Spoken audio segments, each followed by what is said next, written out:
News Now. It's Friday, March 4th. I'm Rudy Mangat, and here's what's making news now.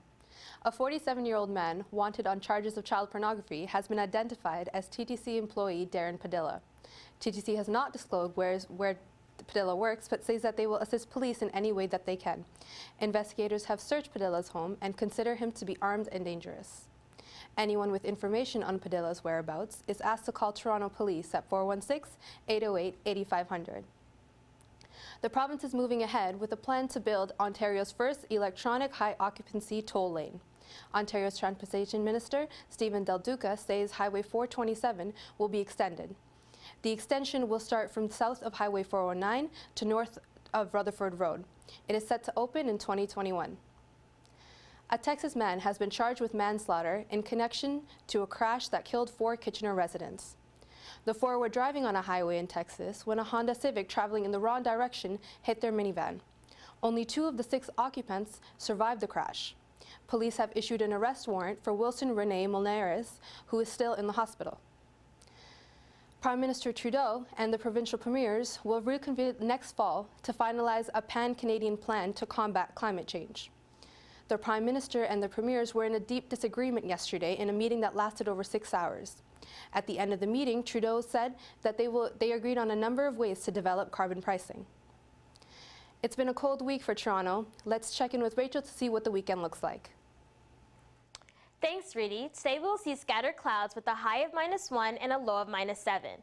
As we move into the weekend, we'll begin to see warmer temperatures. On Saturday, it'll be partly cloudy with a high of -1 and a low of -12. On Sunday, it'll be a mix of sun and cloud with a high of 1 and a low of -2. As we move into next week, it'll start to feel more like spring with warmer temperatures rolling in.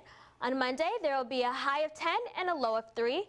And on Tuesdays, we can expect temperatures to climb all the way up to 14 and a low of 9 with a 40% chance of showers. That's all for your weather forecast. I'm Rachel Clements. Now back to you, Reedy. The Shafia appeal continues in Toronto today. The Crown will argue against a new trial for the son, Hamad Shafia. Hamad and his mother and father were convicted in 2012 of 4 counts of first-degree murder of 4 female family members. The first trial heard evidence that the family committed what they believe were honor killings. The defense argued that Hamad was 17 at the time of the murder and too young to be tried as an adult. The Republicans were highly critical of Donald Trump in the GOP debate last night.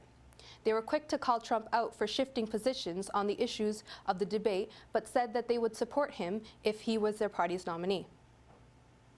2 Syrians have been sentenced for smuggling in connection with Aylan Kurdi, the boy who was found washed up on a Turkish beach. A Turkish court sentenced the smugglers to 4 years and 2 months for smuggling. They have been acquitted of any charge of causing the death of 5 people, including the toddler, Aylan Kurdi. Now for entertainment, let's go to Yanis. Thanks, Reedy. I'm Yanis Kamzi, and here's what's going on in the world of entertainment. Amy Adams says she willingly took a pay cut to star in the 2014 film American Hustle. Adams told British GQ she didn't like it, but she agreed to make less than her male co-stars and simply accepts that this is the nature of the industry. Bobby Christina Brown's cause of death has been confirmed. A medical exam concluded that combining cannabis and alcohol with her anxiety medication caused Brown's death in 2015. Brown's body was found unresponsive in her bathtub. The exam also states that she drowned after ingesting the drugs. Bobby Christina Brown's father, Bobby Brown, has released a statement asking people to pray for his family. Bobby Christina died 3 years after her mother, Whitney Houston's death in 2012. Soul music legend Gladys Knight has sung her way out of a speeding ticket. Officer Paul Rogerson says he pulled Knight over on Wednesday. When he told Knight it was his birthday, she sang happy birthday to him and was ultimately let off with a warning. The official trailer for the upcoming Ghostbusters remake was released yesterday. This new film stars an all-female cast. Many fans of the original film are unsure of this move, and YouTube users mostly clicked dislike on the video. They are also criticizing the film's use of gag humor and tired 80s tropes. Power Rangers fans rejoice. Entertainment Weekly has released the first promotional image of the cast of the upcoming Power Rangers movie. Elizabeth Banks has been cast as Rita Repulsa, an alien witch and mortal enemy of the Rangers. The new season of House of Cards kicked off early today with new episodes on Netflix. Season 4 picks up right where Season 3 left off, with President Underwood continuing his re-election campaign. Kendrick Lamar released a new album last night, simply called Untitled Unmastered. This low-key album and release is a change from To Pimp a Butterfly in 2015, which won Lamar several Grammys and was also nominated for Album of the Year. A Montreal opera company is staging a production of Pink Floyd's The Wall. Pink Floyd singer and bassist Roger Waters says he wasn't expecting much, but once he heard the opera's initial ideas, he was very moved. Media titan Rupert Murdoch married former supermodel Jerry Hall today. The private ceremony will take place tomorrow at St. Bride's Church in London. Mrs. Murdoch's engagement ring is worth a reported $4.5 million. That's all for entertainment. I'm Yanis Kamzi. Now back to you, Reedy. Scientists in the UK have made a breakthrough in cancer research. The research suggests that the future of cancer treatment is through personalized medicine. Experts believe that it will be a revolutionary new treatment for patients with advanced stage cancer and could enter trials within 2 years. Families of flight MH370 have filed a lawsuit against Malaysian Airlines and the local government. The lawyer representing the 10 of the 12 families says the families are seeking unspecified damages for negligence, breach of contract, and breach of statutory duty. Serbia is calling for an early election. The president dissolved parliament after government said they needed a new mandate to tackle the difficult economic changes. The vote is scheduled for April 24th. Now let's check in with Camille to see what's going on in the world of sports. Thanks, Rudy. Now for sports news. Jaromir Jagr has moved into third on the NHL's all-time scoring list. Jagr tied Gordie Howe's record of 1,850 points in a game against the Colorado Avalanche last night. Florida Panthers travel to Phoenix tomorrow, where Jagr will have his first chance of passing Howe's record. Howe, 87, is known as Mr. Hockey. He played many years for the Detroit Red Wings and is known as one of Canada's greatest hockey players. In other hockey news, there were 7 hockey games. The Oilers kept their win streak alive on the road in Philadelphia, shutting out the Flyers. Philadelphia's playoff hopes took a hit with the loss, however, as they fell 5 points behind the Penguins for the second wildcard spot. Edmonton continues its road trip Friday in Columbus. The Toronto Maple Leafs gave up 2 power play goals to the Minnesota Wild.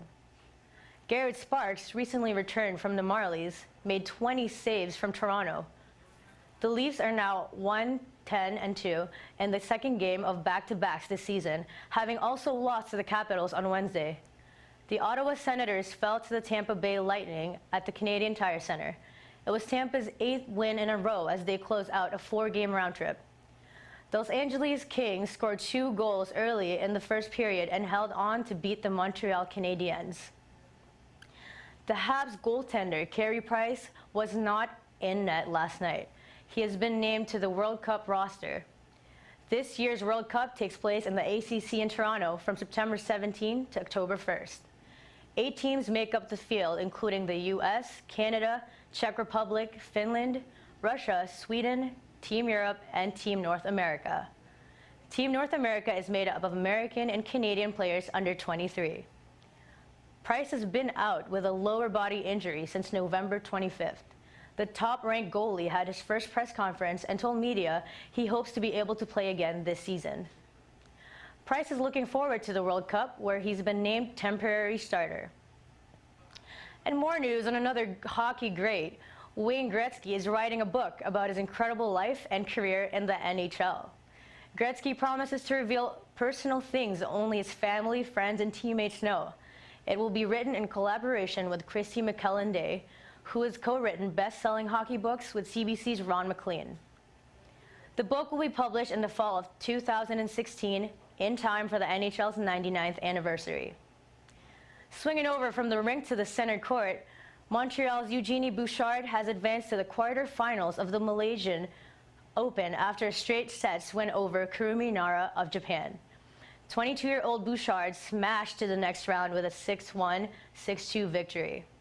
Bouchard faces the winner of a match between Kai Chen Chang of Taipei and Çağla Bukakçe of Turkey.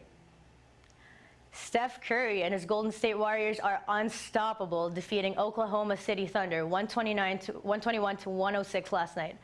Curry scored 33 points in his return from an ankle injury.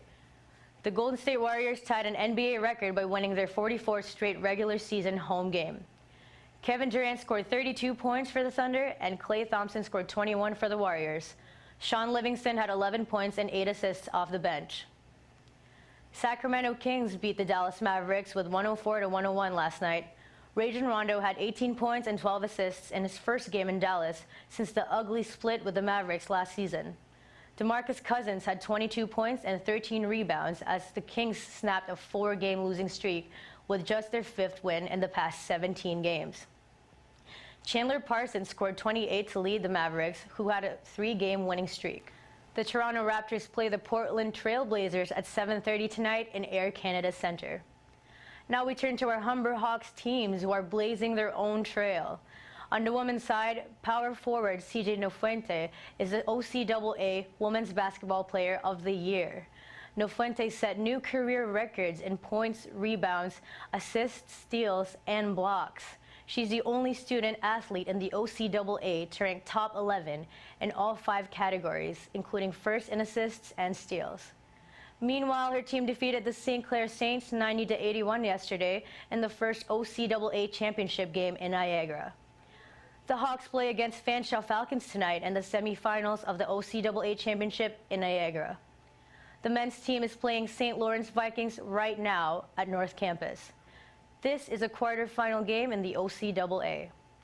That's all the news for sports today. Now back to Rady. In breaking news, Los Angeles police are testing a knife found on O.J. Simpson's former estate. Reuters is reporting the knife was turned in by an off-duty police officer a number of years ago. Simpson, a retired pro football player, was acquitted in 1995 of murdering his ex-wife Nicole Brown Simpson and her friend Ronald Goldman. Nicole and Goldman were stabbed multiple times in the neck. The murder weapon was never found. That's all for your news today. For more on these stories, be sure to check out skedline.com. I'm Rady Mangat. Thanks for watching and have a great weekend.